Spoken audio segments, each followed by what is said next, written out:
Ah, Bima Sista, encore une fois abonné, hein, elle est incroyable. Incroyable. Pour nous, les femmes noires, il n'y a aucune rage collective. Nos vies ont tellement peu de valeur que ce sont des contes de patriotes jambon beurre qui nous rappellent qu'une sœur a été tuée. Nous, on se bat pour les luttes antiracistes, les violences policières et les discriminations.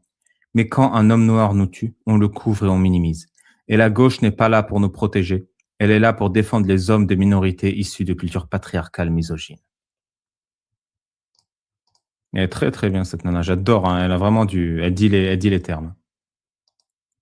Et du coup, le post dont elle parle, c'est il y a 3 ans, jour pour jour, le 4 décembre 2022, Fortune Kolagbe, 22 ans, étudiante congolaise pleine de rêves et d'ambition, terminait son service au Burger King de plan de campagne.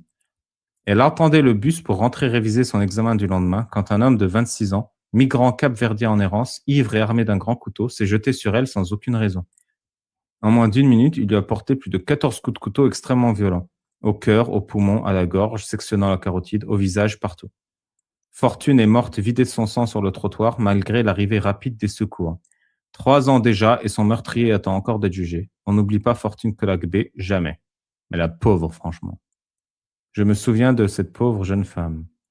On n'a pas entendu, moi j'ai pas entendu parler de cette affaire. J'ai pas entendu parler, mais quelle tristesse. Qu'elle repose en paix, arrêtez d'utiliser sa mort pour votre récupération politique de merde. De quoi? Je vous jure, gauchisme, mais je commence à comprendre, gauchisme, c'est une maladie mentale. Tu peux pas t'exprimer clairement sur un problème et essayer de régler le problème sans qu'on te dise de fermer ta gueule. C'est insupportable. J'attends avec impatience une vraie gauche qui soit représentée dans l'espace public, qui soit pas LFI. Une gauche avec des valeurs de gauche, des valeurs qui donnent envie, tu vois. Et que ces valeurs ne soient pas la pleurnicherie et le dénigrement et la haine et oh là là.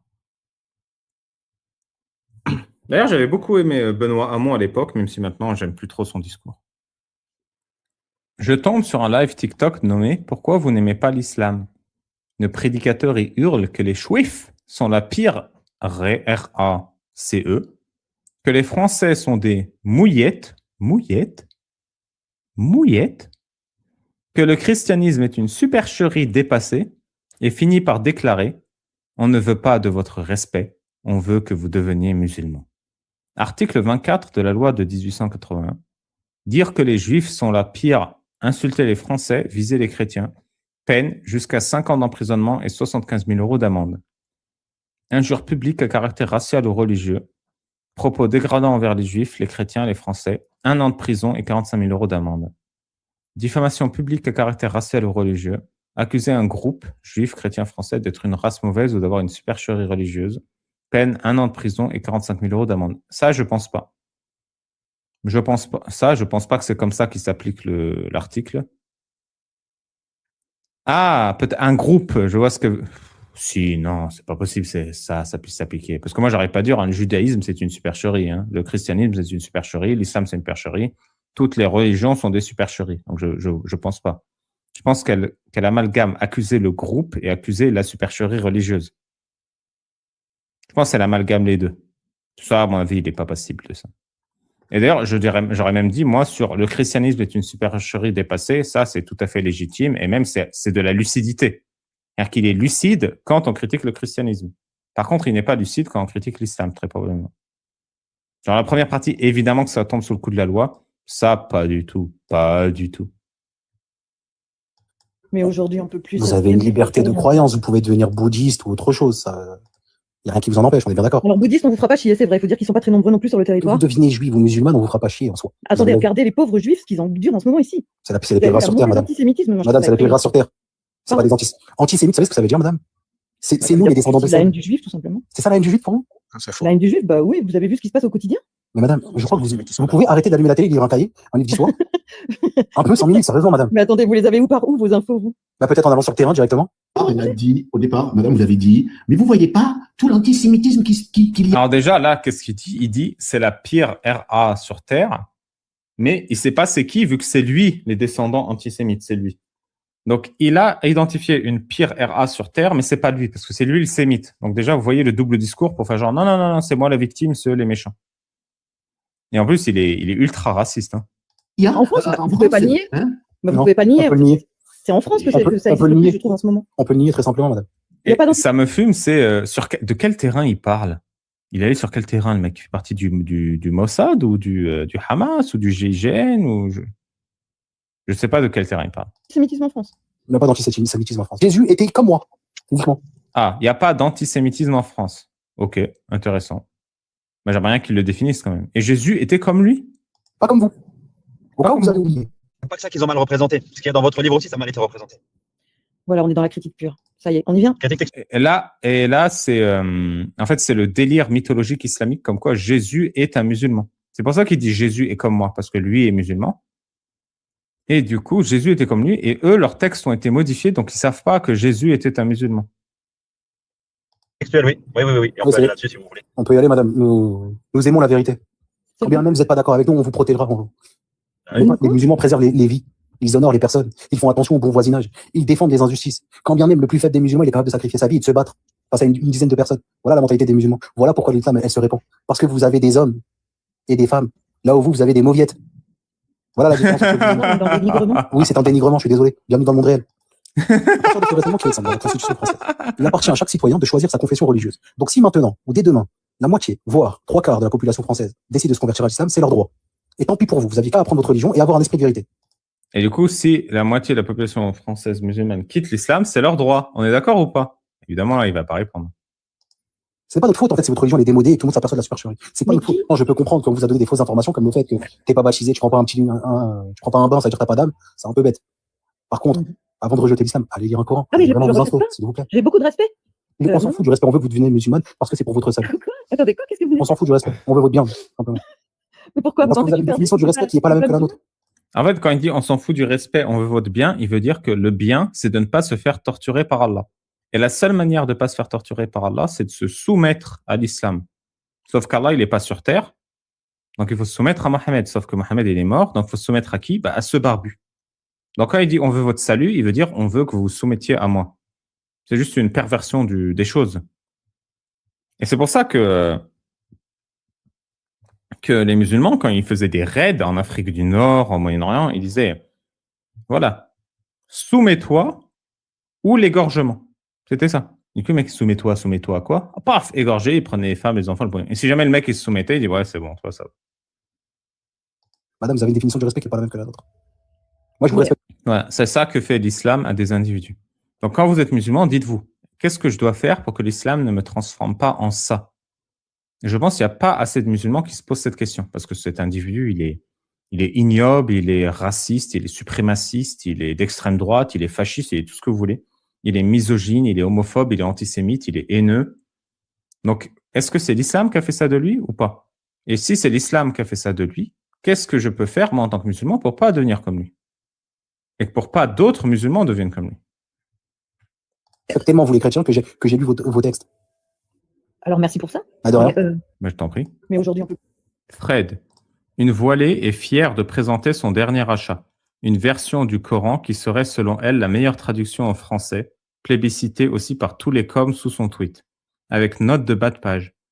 J'ai trouvé la version PDF, attention, c'est violent.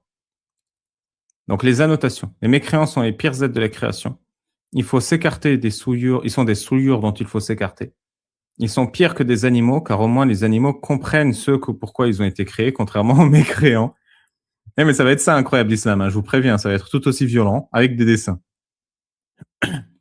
Nulle contrainte en religion. Il est inutile de contraindre quelqu'un à embrasser l'islam dont Allah a aveuglé le cœur, scellé l'ouïe et la vue. Et l'a donc rendu pire qu'un animal, comme vu précédemment. Qui tue un homme non coupable d'un désordre sur terre tue toute l'humanité. L'homicide est autorisé pour mettre fin à un désordre qui désigne ce qui corrompt la religion et s'applique aux mécréants et aux apostats. La peine de l'apostat est donc dans le Coran. Donc ça, c'est les annotations de bas de page, hein, vous les voyez ici. L'unique rétribution de ceux qui combattent Allah et son messager est qu'ils soient exécutés et crucifiés, etc. Vous la connaissez. Le combat désigne l'opposition à la désobéissance. Cette rétribution s'applique à la mécréance. Voilà, donc être mécréant, c'est combattre Allah et son messager. Et combattre Allah et son messager, ça implique qu'on t'exécute ou qu'on te crucifie ou qu'on te coupe la main et le pied opposé. Infligée aux fornicateurs sans coup de fouet. Cette peine ne s'applique qu'à ceux n'ayant jamais été mariés. Pour les autres, c'est la lapidation. Le prophète a lapidé et nous avons lapidé après lui. La lapidation est prescrite dans le Coran pour les fornicateurs et la fornicatrice.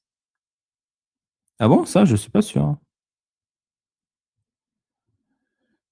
Ah, mais c'est un hadith. C'est un hadith qui dit que c'est prescrit dans le Coran, mais le verset de la lapidation a été bouffé par une chèvre. Retenez les fornicatrices chez elles jusqu'à leur mort. Ancienne peine abrogée par le verset d'Allah imposant flagellation et lapidation. Si deux individus tombent dans la débauche, c'est visé contre eux. Débauche égale homosexualité, fornication, lapidation prescrite. Vous sont interdites les femmes mariées, sauf les captives qui tombent sur votre joug. Il est permis de posséder autant d'esclaves que vous voulez. Heureux sont les croyants qui se gardent de tout rapport charnel, sauf avec celles qui sont sous leur joug.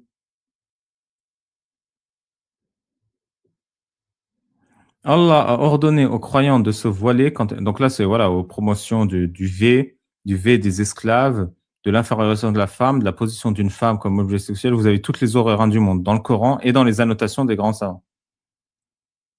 Allah a ordonné aux croyants de se voiler quand elles sortent pour les reconnaître comme étant des femmes libres et non des esclaves ou des femmes de mauvaises mœurs. Le prophète a dit qu'on ne devait voir que les mains et le visage des filles dès leur puberté. Que les croyants ne prennent pas pour alliés les mécréants. L'alliance se manifeste par le fait de les secourir ou de leur porter de l'affection. On ne peut se prémunir contre les mécréants par des simagrées. Nous sourions en grimaçant devant eux, mais nos cœurs les maudissent. Moi, j'avais vu le post initial où la nana, elle avait des milliers de likes et des dizaines et des centaines de commentaires qui disaient c'est vraiment une bonne traduction. C'est ça l'islam. Encore une fois, c'est ça que vous aurez dans l'Incroyable Coran, mais avec encore plus de détails. C'est-à-dire, je vais vous mettre toutes les analyses des grands savants de l'islam.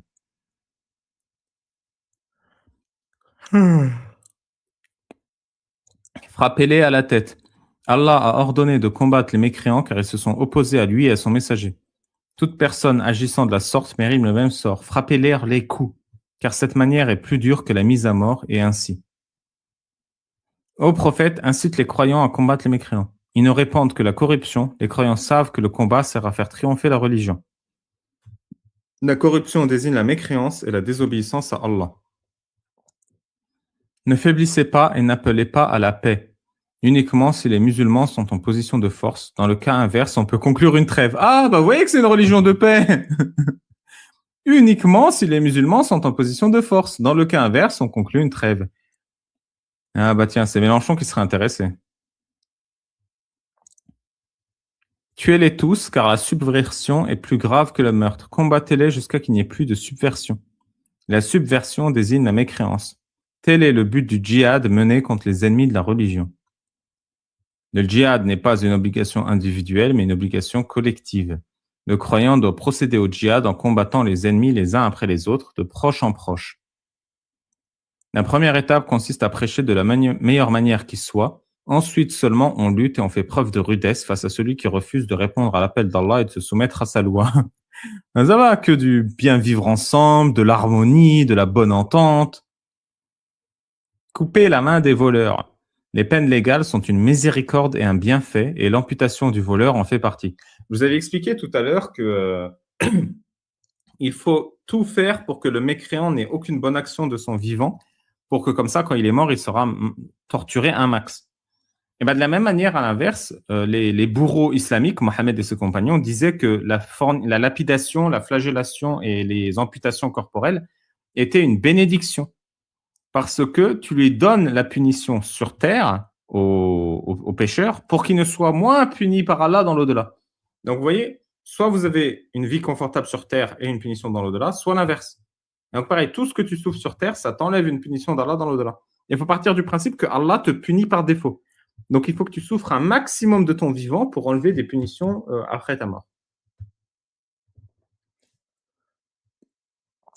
Vous avez un excellent Abraham quand il dit à son peuple « L'inimité et la haine demeureront manifestes entre nous jusqu'à ce que vous croyiez en Allah seul. » Voilà, donc dans l'islam, l'inimité et la haine sont des vertus pour tout ce qui ne croit pas en Allah.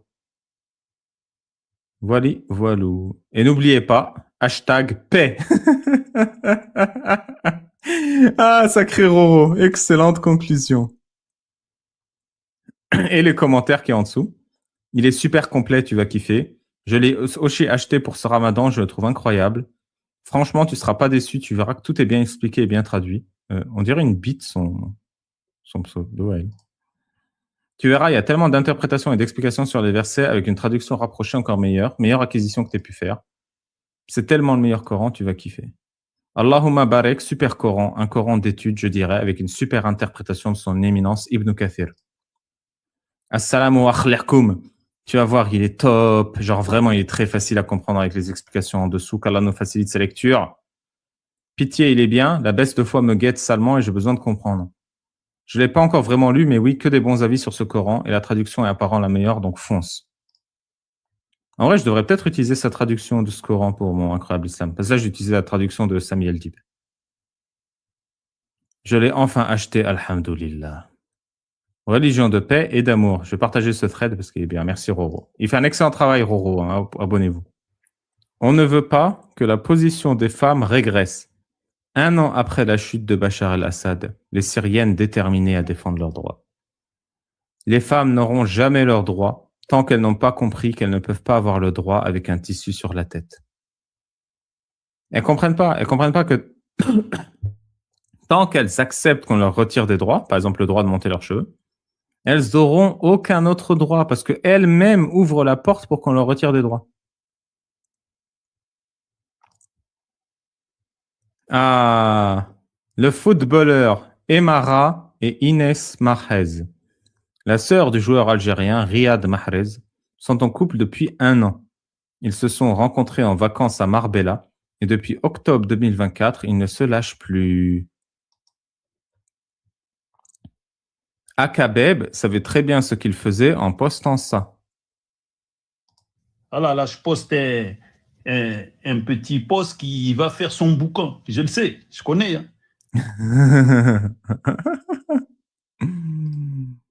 On va voir les citations.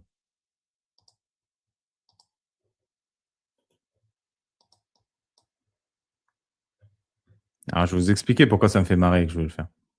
Oh my god, 3000 commentaires. Hein. Les Arabes en commentaire qui votent gauche en France et extrême droite au bled, l'hypocrisie de ces êtres.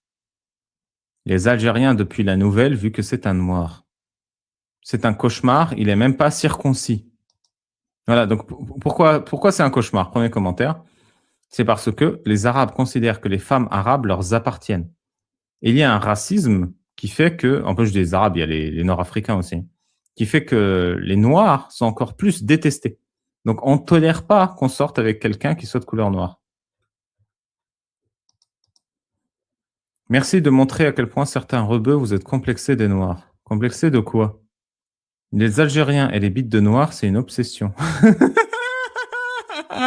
T'as vu ça quand? Il est chrétien. Et alors, c'est toi qui vas le sucer? Parler du chibre d'un autre homme. Being homosexuel, être homosexuel, ce n'est même pas dans la liste des 40 trucs gays que tu peux faire en tant qu'homme. Première chose à laquelle tu penses en voyant ce tweet, c'est sa tub, ou le comportement le plus gay que j'ai vu cette année. Il est même pas circoncis. Tu l'as déjà vu nu? Tu veux nous annoncer quelque chose?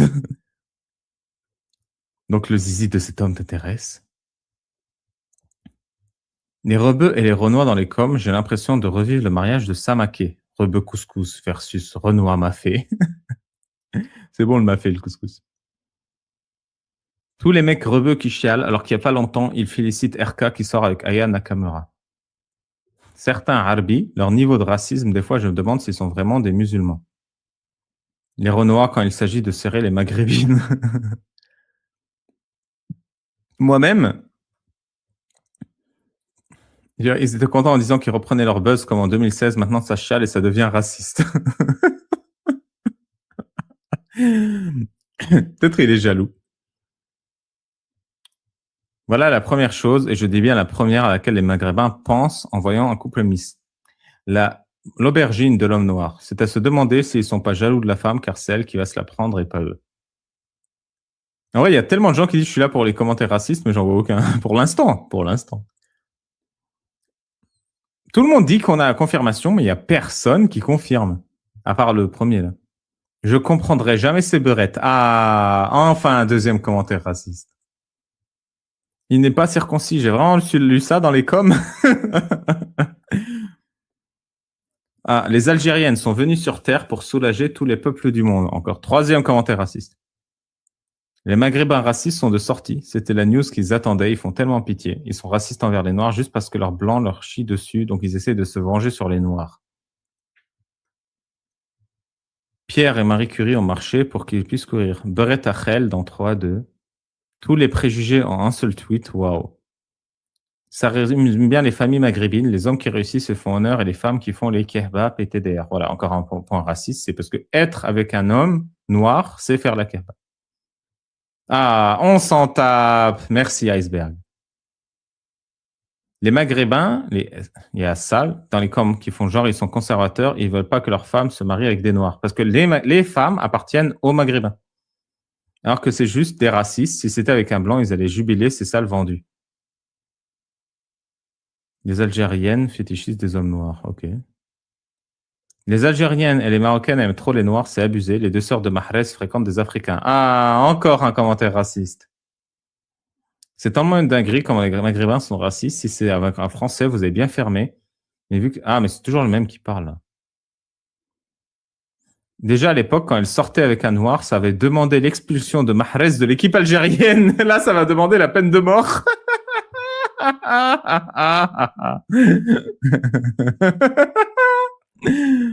En vrai, il y a plus de commentaires qui disent que c'est raciste que de commentaires racistes. Elle est moitié marocaine, faut pas oublier, si elle aurait été 100% algérienne, elle serait déjà avec un Algérien. Ah, enfin du racisme.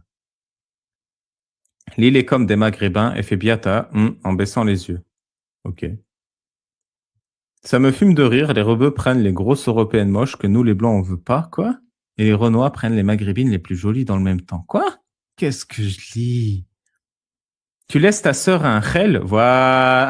Ah, du bon racisme. Du bon racisme comme on l'aime. Aïe, aïe, aïe, aïe. Tu crois qu'il va te répondre? Tu connais sa première femme? T'as vu la couleur de peau de ses filles? Qu'est-ce que ça peut te foutre? Donc les Algériens, Marocains, Tunisiens croient que leur pays se trouve sur le continent européen. Ils oublient qu'ils jouent à la Coupe africaine des nations.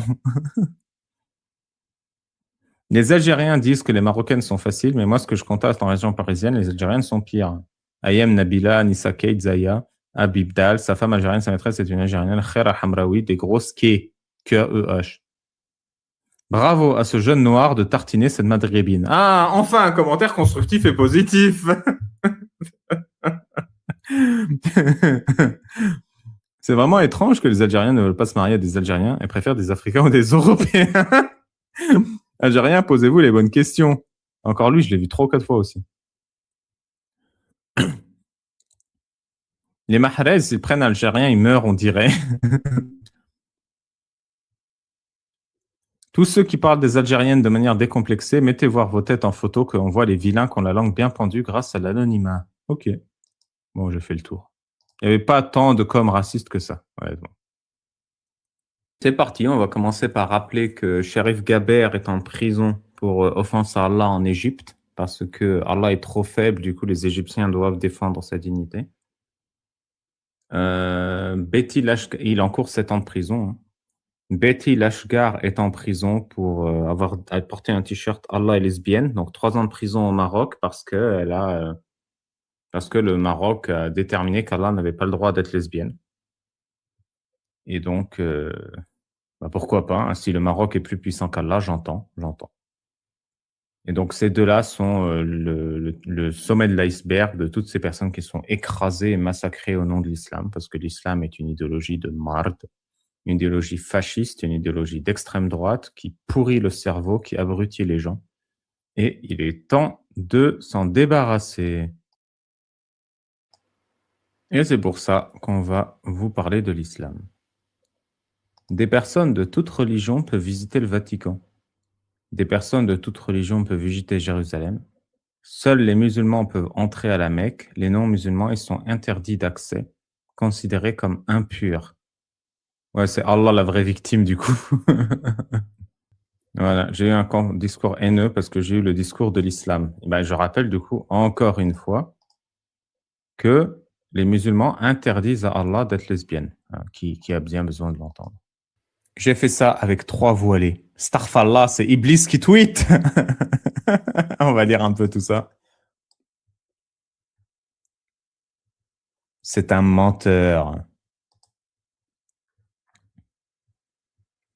Ah, c'est vrai qu'on n'a pas lu les commentaires là-dessous.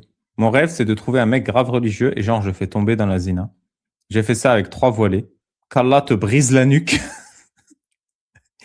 Ça taffe le cou à la salle, c'est solide, t'inquiète. Et t'en es fier en plus. Va, chien. Qu'Allah te maudisse pour ça. Et il faut comprendre que, en tant que musulman, tu t'énerves quand d'autres personnes font l'amour. Parce que l'islam te rend ultra toxique et ultra possessif. Et donc, tu vas juger les gens qui font l'amour. Alors, il dit, j'ai fait ça avec 3 voilées. Bah, c'est insupportable à tes yeux. Il faut qu'Allah te brise la nuque, Allah te maudisse, tu deviens un chien. On ferait ça à tes sœurs, ça te ferait quoi? Dis-nous tout. Ah oui, parce que les sœurs, leurs schnecks appartiennent à leurs frères. Ah, j'ai pas de sœur. Toc, toc. Rigole tant que tu peux, mon frère. Bah là aussi, il faut comprendre que dans l'islam, il y a un moment, tu rigoles plus parce que Allah va te torturer pour avoir été un être humain avec d'autres êtres humains. Parce que faire l'amour avec une femme, voilée ou pas, c'est un truc totalement humain et normal et pas du tout criminel. Kuffar, voilà, t'es un mécréant. D'ailleurs, c'est kafir. Ryan, t'as une pépé avec un mec qui porte la croix. Même avec un bâton, personne te touche. C'est pas toi qui m'avais DM pour demander la taille de mon paf. Vous vous rendez compte que la seule certitude qui existe, c'est qu'un jour on va mourir. C'est obligatoire, il n'y a pas d'échappatoire, c'est une certitude, ça va se passer. Waouh, c'est tellement profond ce que tu dis là, Serette. Je vous rappelle que l'islam instrumentalise la peur de la mort sans arrêt, sans arrêt, sans arrêt. C'est psychiatrique. Hein. Je savais que cette dunya, donc la dunya, c'est la vie ici-bas, c'est la vie qui ne vaut rien. Je savais que cette dunya était terminée quand des gens ont dit que j'étais trop religieuse parce que je priais. Alors que c'est littéralement le minimum. Starfullah. C'est fini, vas-y. Il n'y a pas besoin. Cette dunya est terminée. On va tous mourir, la fin du monde est proche. Quand tu as 20 ans, tes parents pakistanais vont te donner un ultimatum. Soit tu maries ton cousin, soit on te jette hors de la maison.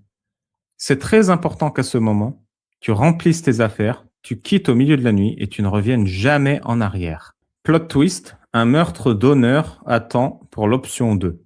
Je veux dire, oui, tant mieux pour elle. Mieux vaut faire ce qu'elle fait en ce moment que d'être enfermée dans une maison 24 heures par jour à élever des enfants qui ont des problèmes génétiques parce qu'on t'a forcé à les faire avec ton cousin. Pas assez de femmes font cela. Trop d'entre elles sont assassinées par leur so-called famille pour sauver la face à une communauté distordue. C'est pour cette raison que les femmes ont besoin de, comment on dit shelter, d'abri avec une haute sécurité pour protéger les femmes qui fuient leur famille de cette manière. Je suis bien d'accord. Comment elles s'appellent, elles? Je ne la connais pas. Ces femmes sont braves. Je comprends ce qu'elles ressentent. C'est bien pour elles, ce n'est vraiment pas facile à faire, je le comprends. C'est ce genre de jeunes femmes qu'on veut aider à se remettre sur pied. Le trauma doit être intense, mais quelle excellente décision qu'elles ont faite. J'ai rencontré une fille pakistanaise avec des jambes poilues sur un bus qui était coincé dans le trafic et nous avons parlé.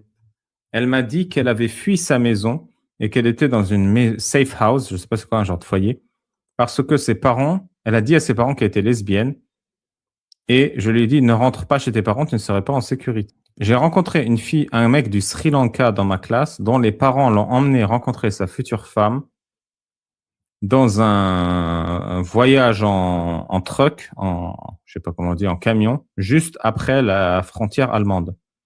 C'était comme du trafic humain, mais il était heureux, il était gros, petit et je comprends pas, il avait des trucs génétiques.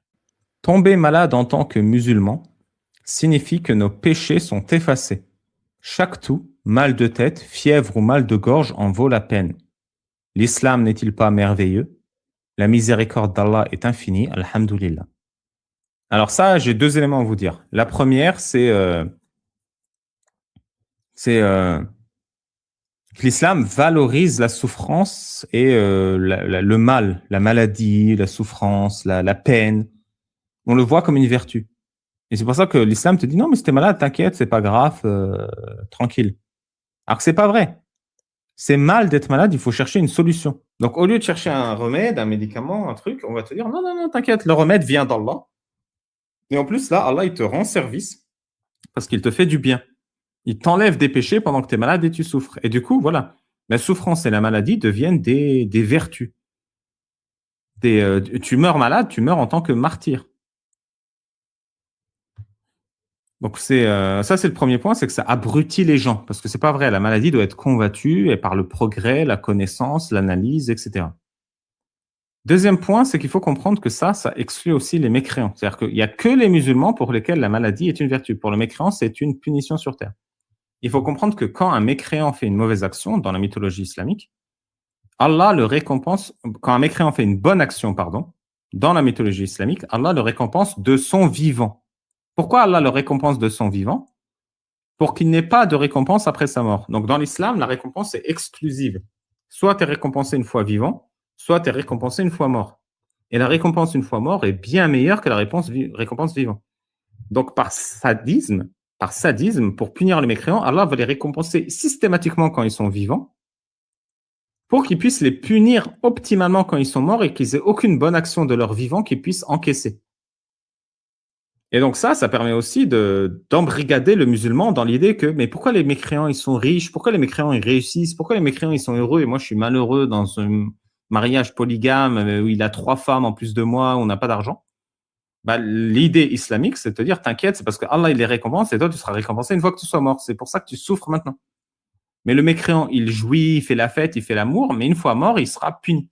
Et c'est pour ça que très souvent, on te dit dans les commentaires, attends de voir une fois que tu es mort. Même ici, dans le chat, des fois, on me dit ça. Voilà. Et si un musée est heureux, il doit s'inquiéter, effectivement. C'est pour ça que Mohamed, par exemple, ces femmes vont se plaindre. Elles vont dire, pourquoi tu ne nous donnes pas un argent de poche? Il dit, je vous propose soit un argent de poche, soit d'être ma femme au paradis. Les femmes disent, non, non, on va être ta femme au paradis. Tu as une femme épileptique qui va voir Mohamed, qui dit, est-ce que tu peux prier Allah pour qu'il me soigne? Mohamed, il dit, soit je prie Allah pour qu'il te soigne, soit je prie Allah pour qu'il te donne une belle maison au paradis. Il fait, non, non, ne me soigne pas, prie Allah pour que j'ai une belle maison au paradis. Donc comme ça permet aussi à Mohamed de ne jamais faire de miracle, parce qu'il dit, si je fais un miracle, tu perds des points au paradis. Tu as aussi un hadith où Mohamed donne de l'argent aux pauvres et il ne donne pas un d'entre eux. Les gens disent, mais pourquoi tu n'as pas donné à ce clochard alors que c'est le meilleur musulman que j'ai jamais connu? Il dit, parce que si je lui donne de l'argent, j'ai peur qu'Allah le traîne sur son visage en enfer. Donc le fait que ce musulman SDF ait ne serait-ce qu'une seule petite forme de soulagement de sa souffrance, Allah peut l'envoyer en enfer. Donc vous imaginez à quel point vous êtes jamais safe, quoi. Toute forme de soulagement te rend paranoïaque d'être envoyé en enfer. C'est ça l'enseignement islamique dans sa forme la plus pure.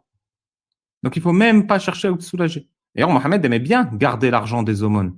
Il disait, Allah aime la main qui donne et déteste la main qui reçoit. Donc voilà, la santé, c'est haram. Excellent résumé.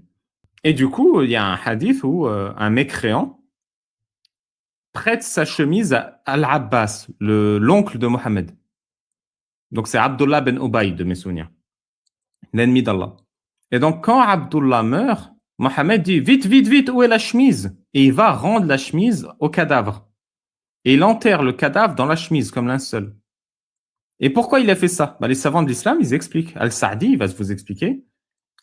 Comme ça, l'aumône d'avoir donné une chemise à un musulman a été récompensé de son vivant et il ne pourra pas s'en servir une fois mort comme argument pour qu'Allah allège son châtiment.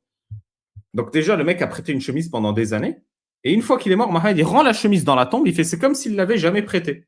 Donc Allah ne peut pas te récompenser pour avoir prêté cette chemise à mon oncle et voilà, tu vas bien te faire torturer. Donc il y a vraiment une recherche de la souffrance et du sadisme pour que le mécréant n'ait aucune excuse pour être comment on dit, pour qu'il y ait de la pitié, pour qu'il soit pardonné dans l'au-delà. Alors que de cette manière, en gros, Mohamed n'a rien fait parce qu'il a juste rendu la chemise une fois qu'il est mort, mais le gars n'a pas bénéficié d'avoir passé cette chemise. Donc il a usé de la chemise pendant tout son vivant, ce qui est sympa, ce qui est une vraie one. Et le mec, il est comme ça, il sera puni quand même. Aucune rédemption, c'est ça que moi je cherchais. Merci. Donc, il y a vraiment une recherche sadique de plaisir. Et du coup, en tant que musulman, vous êtes là et vous dites « Ah, il va trop se faire torturer. Bien joué, Mohamed. » Et en plus, il peut rien faire parce qu'il est mort. Du coup, il peut pas te dire « Non, je veux pas la chemise. » Donc, il rend sa chemise dans sa tombe. Et d'ailleurs, je ne sais pas pourquoi, mais le fils de Abdullah, je crois, dit à Mohamed, t'avais promis de bénir Abdullah quand il meurt. Donc, je ne sais pas pourquoi un mécréant veut être béni par Mohamed quand il meurt. Et du coup, Mohamed le fait déterrer, lui rend sa chemise, lui crache dessus, le tartine avec son crachat, l'enroule dans sa chemise et l'enterre. Il fait, voilà, c'est fait, j'ai tenu ma promesse. Et que disent les commentaires? La maladie du croyant est une expiation de ses péchés. Du coup, la carte vitale ne sert à rien pour vous? Ça marche devant un tribunal, cet argument? Donc, si je te dis, j'espère que tu vas attraper un cancer, finalement, c'est une bonne chose.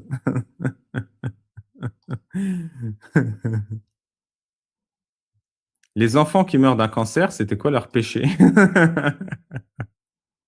Alors, un truc incroyable. Il y a Frontière qui a dit « Le sénateur communiste de Nanterre se vomit dessus en direct, exclut Frontière ».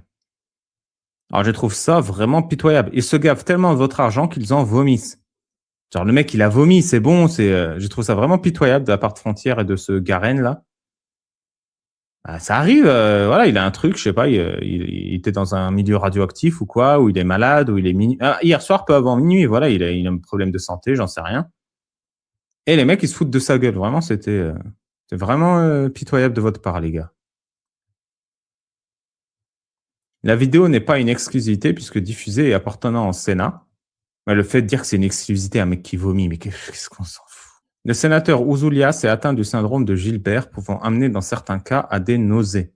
Bah, très bien, je veux dire, on n'a même pas besoin de savoir ça, en fait. Même si on ne savait pas qu'il avait un syndrome et qu'il pouvait avoir des nausées, le mec, on s'en bat les couilles, maladie ou pas. Vraiment, on s'en bat les couilles. C'est arrivé, personne le filme, personne le partage et on passe à autre chose. Il n'y a pas de... Vraiment décevant. Et surtout parce que je leur voyais une certaine dignité à ces gens-là. Et j'imagine que c'est pas tout le magazine, c'est un mec occupé des médias ou j'en sais rien. Mais de toute façon, c'est pas cool de leur part. Et vous savez, il y a plein de gens qui font ça. C'est une méthode qui est utilisée partout. Je pense notamment à Casus Lady, où tout le monde se fout de sa gueule en disant qu'elle a pas de jambes. Et ça reçoit des milliers, voire des dizaines de milliers de likes. Vraiment, c'est un comportement pitoyable, hein. C'est un comportement de nul, que ça vienne d'un côté ou de l'autre, hein. Où il y a par exemple, comment elle s'appelle, Mila. Il y a des dizaines, voire des centaines de milliers de likes à chaque tweet qui se fout de la gueule de son ex qui est décédé. Genre, le fait de se moquer du malheur des gens comme ça, c'est une dinguerie. Vraiment, c'est une dinguerie. Alors, c'est pas drôle de vomir en public comme ça. C'est pas drôle que ton ex meure. C'est pas drôle que t'aies pas de jambes. Je sais pas pourquoi. Il y a tant de gens qui voient ça comme une vertu. C'est pitoyable. Et souvent, ils le voient comme une vertu que d'un seul côté. C'est-à-dire que quand c'est ton ennemi, tu as le droit de te foutre de sa gueule, mais quand c'est ton allié, tu n'as pas le droit. Par exemple, y en a qui se sont foutus de la gueule de Jean-Marie Le Pen. Là, quand il est mort, ils se sont fait une fête. Mais qui fait une fête quand quelqu'un meurt? Mais c'est quoi cette dinguerie? Alors, ne faites pas ça. Quel que soit votre camp, ne faites pas ça. C'est pitoyable. Et le fait qu'il y ait vraiment des dizaines, voire des centaines de milliers de gens qui apprécient, je trouve ça... Encore beaucoup de travail. Hein. L'islam, c'est pas le seul problème sur Terre. Et d'ailleurs, dans ce niveau de médiocrité, on a Allah et le prophète. Parce qu'il faut vous souvenir que Allah utilise le handicap comme une insulte. Donc, il va vous dire, il est sourd, aveugle, muet. Mais c'est pas une insulte, c'est pas mal d'être sourd, aveugle, muet. Donc Allah utilise sourd, aveugle comme un descriptif d'abrutissement, d'ignorance, de bêtise. Mais c'est pas vrai, c'est des handicaps, ça doit pas être utilisé comme argument. Alors, rigueur, qu'un nul du désert, un bédouin, un trou du cul comme vous et moi, utilise le handicap comme une insulte, je peux l'entendre, on est des humains débiles. Mais que le créateur de l'univers le fasse, on comprend que c'est pas le créateur de l'univers, c'est juste un être humain. Je vous avais parlé de se foutre de la gueule des gens.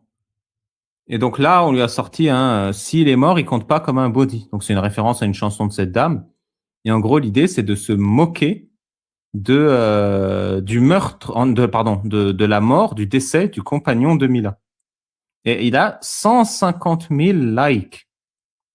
Vous réalisez à quel point le harcèlement est normalisé dans la communauté musulmane. C'est-à-dire que pour ces gens, elle a été harcelée en masse alors qu'elle était ado, Mila, parce qu'elle avait dit « je fous un doigt dans le cul d'Allah ».